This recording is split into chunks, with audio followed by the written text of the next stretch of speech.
I thought our guys fought. And then, you know, for whatever reason, I don't know if they ran out of steam or if they were, you know, sometimes when you play with that kind of emotion and energy in the first half, it's hard to sustain it. A little bit of both. You know, we have a history of getting slow starts, you know, and we seem to, you know, pick it up in the second half. And that's kind of been our Achilles heel. We got to learn how to come out of the game and play a full, you know, 48 minutes a minute. 6 games in a row now. Celtics lose again, 97-82 to the Pacers. This is the Garden Report on Celtics Blog and CLNS Radio.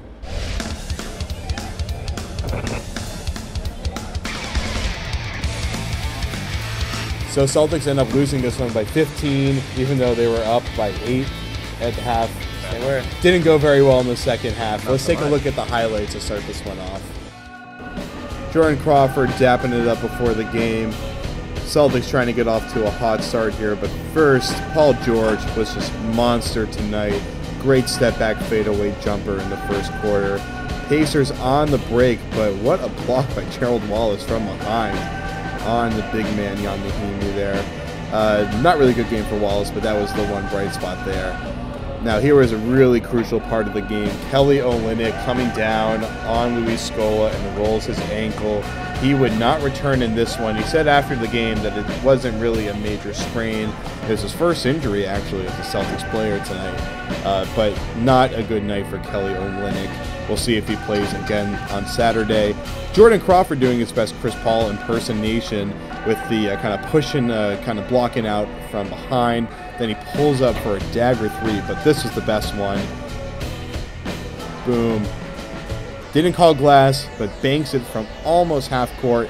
8 for 8, perfect 8 for 8 in the first half. But the second half was a totally different story. Celtics were up 8 at the half, but then David West and the Pacers just came back with a vengeance. Great fadeaway jumper from him. He had a monster second half. Got a lot of praise from Coach Brad Stevens. And then a putback by Roy Hibbert to take the lead for the Pacers.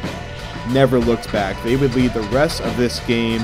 Let's see what else happened, though. A nice little bucket there on the break by Brandon Bass. And then Stevenson almost loses the ball, but finds Orlando Johnson on the baseline and slams it home. 69-61 lead at this point for the Pacers. Jared Solinger tried to make it a ball game, though, in the fourth quarter. Hit a nice jumper. He really outplayed Roy Hibbert tonight, who got in foul trouble, though. And then when it's pretty much over at this point, Brandon Bass with a fun little dipsy-do there to score. This play doesn't count, but let's finish with it. A 360 going the other way around by Paul George, throwing it down. Luis Scola can't do anything but laugh. Okay, so the second half implosion was pretty bad. Before we get to that, Evans, the first half from Jordan Crawford. He was perfect. He was perfect. He was 8 for 8. I mean, it wasn't just him knocking down shots, although a lot of it was him knocking down shots. 8 times. I mean, 8 times. They set a lot of good screens for him. I mean, they just had a lot of really good play calls and got him open looks, and he knocked down those open looks. I mean, it was just a really good, all-around, well-executed first half by the Celtics offensively. And then, yeah, the second half happened. And I don't know what Brad Stevens said to those guys at halftime, but man, yeah, play better worse. Not say that again. Yeah, you know that steam you're running out of? Why don't you just let it all go? Yeah. And Stevens did say after the game that they just ran out of steam in the second half, and the Pacers ran all over them. But I mean, before we get to that, before things get really depressing on this video, what did you see in the first half, besides, you know, Crawford making some pretty miraculous shots and just some good shots? Including the buzzer beater at half, that was 31 feet. That was off the glass, right? That was off the glass. Just a standard shot from Crawford. That's just what he does. I think that was just like a little taste of what it's like to have like a superstar type player on your team. Like Celtics fans got like a little taste of it tonight, but like don't get used to it. You know, the best part is he knew he was 7 for 7 and he was risking his perfect night. Yeah. And he didn't care. He just shot it anyway. He was like thrown into the ocean. Do you honestly think that Jordan Crawford knows what his shooting percentage is at any given Absolutely. moment? When he's 7 for 7, he absolutely knows that. But if he's perfect, 3 for 9, he has no clue. Right. Yeah, well, that's like anybody. If you're hitting a shot, you know. You know. I feel like tonight was like watching like Jordan Crawford's fantasy dream. He like falls asleep at night and he pictures himself throwing up crazy shots that all go in, and it finally came true for at least a half. I'm sure. And he has nightmares later in the night, and then he wakes up screaming. Yeah, I'm sure Frank Vogel took a look at the box score at halftime and was like, guys, Jordan Crawford is 8 for 8. Like, what do we do? Are we gonna try tonight? Like, are we gonna play basketball tonight, or are we just gonna stand around? Or he was like, let him keep shooting. He'll Yeah. miss eventually. Just trust me. And then, sure enough, third quarter, and that was the real Pacers. I am gonna say this. I think the Pacers are my team for the NBA Final. I think they're gonna win the whole thing. I think they're gonna beat the Heat. They're gonna beat the Heat in the East.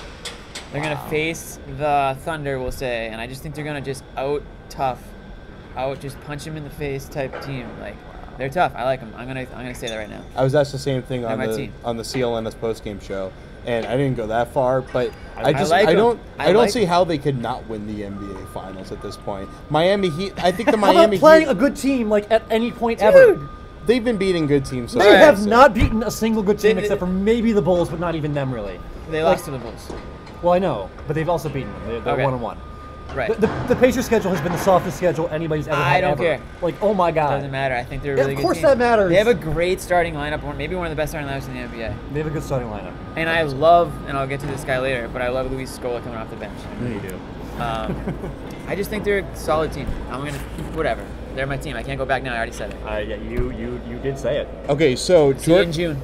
Jordan Crawford in the first half had 0 turnovers. And in the second half, he had all 6 of his turnovers. That happened. So the second half, Sums up the it was team. all turnovers.